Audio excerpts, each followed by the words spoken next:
Pessoal, eu sou o Ivan, tudo bem? Então é o seguinte, eu queria falar da prova do direito, a parte de matemática, né? Foram 10 questões e eu vou fazer uma análise breve com vocês, um comentário das resoluções, tá bem? No site temos a resolução, vocês podem conferir na íntegra isso, né? E eu quero fazer mais uma análise de uma perspectiva da evolução da prova, né? Em relação aos anos anteriores. Em primeiro lugar, a gente percebe que o direito, na parte de matemática especificamente, não tem um modelo de prova já estabelecido. É uma prova que é nova, né, relativamente, a gente tem poucas questões por prova para avaliar, por edição, mas a gente percebeu já uma certa mudança no teor da prova e na proposta da banca, né? É uma prova que é mais exigente que os anos passados, né? É uma prova que trabalha com assuntos mais específicos da matemática, mas isso de certa forma é interessante porque o aluno que valorizou a matemática ao longo do ano, ao longo do semestre, ele foi, claro, gratificado com uma recompensa aí, né? São questões que não são imediatas, elas exigem leitura e algumas delas, como a 2, trabalha com uma exigência bem específica, que é um tópico de função exponencial, um gráfico disso, né? Bom, em linhas gerais, a gente percebe que na questão A, a gente tinha 3 itens aí, os 2 primeiros cobram a mesma coisa praticamente, né? Mas se você percebesse que a gente consegue fazer a questão simulando a situação de trás para frente, quer dizer, do final para a situação inicial, ela fica mais ou menos imediata quando você interpreta a regra, né, que ele propõe no enunciado e você aplica isso da situação final para a situação inicial, né? Item A e item B são iguais, o item C é um pouco diferente, mas ele me parecia o mais fácil dos 3 se você entendesse a regra, né, de que ele triplica o número de bolinhas e tal, tudo bem? Eu avaliei essa questão como sendo aquela que é a mais tradicional da prova, quer dizer, aquela que segue o modelo mais interpreta e resolve, né? No estilo da prova da GV Direito, como até então vinha sendo, tá bom? Bom, a questão número B já trabalha com um item bem matemática, uma modelagem bem mais dificultada, bem mais específica, né? E tinha que saber função exponencial, não tinha jeito, tinha que ter a teoria. Sem teoria você não conseguia fazer a questão, né? Isso é uma exigência da questão mesmo, né? Tinha que ter a noção de assíntota, a noção de imagem, a noção de valor numérico, tá bem? Bom, depois você confere com calma o nosso gráfico no site, mas a grosso modo acho que você fez o que nós fizemos, né?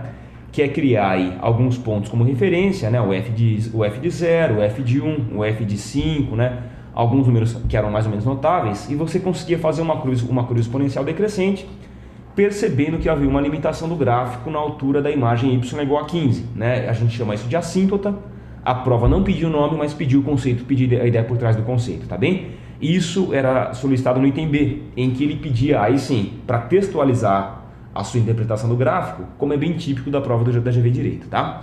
Item BA e item BC trabalhavam com uma leitura mais específica, inclusive mexendo com logaritmos, que não é tradicional na prova, não havia caído até então, né? A gente esperava uma ocorrência disso, faz 2, 3 anos e de fato apareceu, né? Num modelo que não era exatamente complicado, mas que tinha que saber o conceito, né? Tinha que ir a raiz do assunto, o logaritmo. Então, se você se esquivasse disso ao longo da preparação, fatalmente você não ia ter como fazer essa questão, infelizmente, né? Então, eles afirmam um modelo de prova que é um modelo que valoriza o candidato que investiu nisso ao longo do ano, não só nas humanas, não, né? Menosprezando, pelo contrário, né? É uma prova que, por excelência, é focada em humanas, mas o candidato também, fica claro aqui, tem que ter um domínio claro da matemática, tá bem? Bom, no final das contas, tinha uma questão, a questão C, havia uma semelhança de triângulos, uma congruência, na verdade, que é um tópico pouco comum em vestibulares, não é muito comum, mas imagino que você tenha atentado para o fato de que havia aí uma semelhança, uma congruência, né? E talvez conseguisse montar uma relação trigonométrica ou de triângulos para conseguir marcar as 3 medidas, né? A partir daí, a questão desenrolava nos demais itens como uma questão de aritmética, né? Ele pede uma questão de divisibilidade, tinha uma questão, um item aí, CC, né? Que mexe com a questão de matemática comercial, né? Então mexe com custo, né? A partir daí.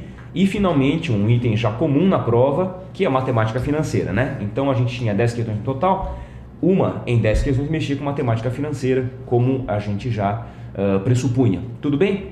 Eu só queria fazer um comentário bem breve sobre algumas ambiguidades do enunciado. Eu achei que foi um pouco lamentável, porque para o candidato a gente sabe como que qualquer desvio do que é esperado na prova acaba atrapalhando, prejudicando, né? Então na questão A, no enunciado, eu entendi que quando ele explica no final que cada jogador, né, acaba com 27 bolinhas, essa informação não está clara no enunciado. Ele dá a entender que o jogo termina com 27 bolinhas, mas não deixa claro se cada um termina com isso ou se é o total com que cada um termina, né? No final você, acho que pela própria conta, percebeu que é o total, mas claro, na hora da prova isso acaba te fazendo perder uns 2 a 5 minutos que são preciosos, né? Bom, em segundo lugar, na última questão havia uma ambiguidade final, que eu entendi no item C, D, em que o cara comenta aí que no financiamento do preço, você pagaria 50% do valor devido após 30 dias, né? E não fica claro se esse valor é devido em relação ao valor presente ou em relação ao valor futuro daqui a um mês, tá bom? De qualquer modo, né, pela conta, a gente sugeriu uma resolução usando como base o valor futuro daqui a um mês, tá? Mas claro, a autoleitura também era possível, já que o enunciado não era exatamente fechado, tá bom? Bom, moral da história, eu acho que no final das contas, eles que afirmam o modelo aí, que é o modelo que preza o candidato que deu atenção para a matemática, né? Eles não têm aquela prova tão ingênua, tão simples, né?